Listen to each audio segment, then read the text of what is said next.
พี่น้องปาดแค่ตุกติกหน่อยแล้วโพดอาณาจักรรวมสมัยใหม่พัชรีสร้างมาต้องกันมา3 ปีแล้วพระมาอลังการงานสร้างอยู่กลางทุ่งให้ทุ่งหน้าปาดก็ว่ามันเมี่ยงหนึ่งพี่น้องเอ๋ย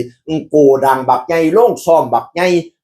แสดงว่าไปซ่อมกันอยู่นี่พี่น้องคอยเห็นมีรูปตอนนั้นเพิ่นตั้งโต๊ะมู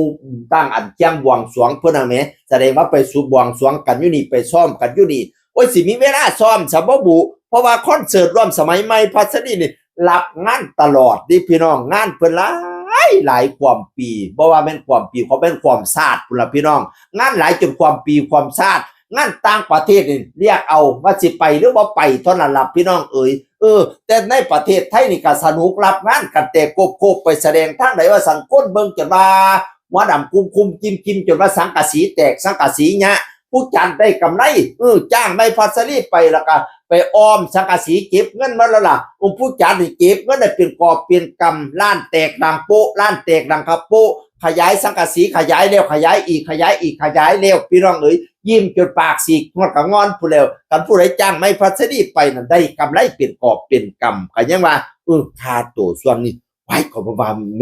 เป็นหมอลำสิ่งที่แพงที่สุดที่ในสมัยนี้พี่น้องเอ๋ยแพงก็เป็นตาแพงอยู่คนเบิ่งแล้วหลายพี่น้องบัดนี้การแสดงแล้วก็สมชื่ออีหลีหมอคอนเสิร์ตร่วมสมัยก้าวล้ำนำสมัยอีหลีพี่น้องเอ๋ยมีโซ่แต่ละอย่างศิลปินมากหน้าหลายตาม่วนซื่นกันเป็นตาหนายพี่น้องเอ๋ย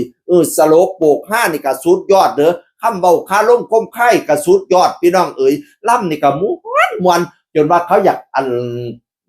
ผู้จัดบางคนว่าล่ำเลียงให้ฟังจักฉากในพนาบาแล้วเราก็เสียงดีตอนล่ำกระไดยิ่งตอนนั้นเห็นจัดฉากยังจัดฉากนี่วราวดีกับเรวัตตาติกับหลวงพีเวทเรวัตตาติพี่น้องความสามารถเล่าหลายก็ยังว่าแต่ว่าเห็นขี้ดื้อถึงหน้าเวทีจังสิทั้งลางก็โอ้ยบัดยามสิขึ้นบายย่อคู่ไหว้พระไป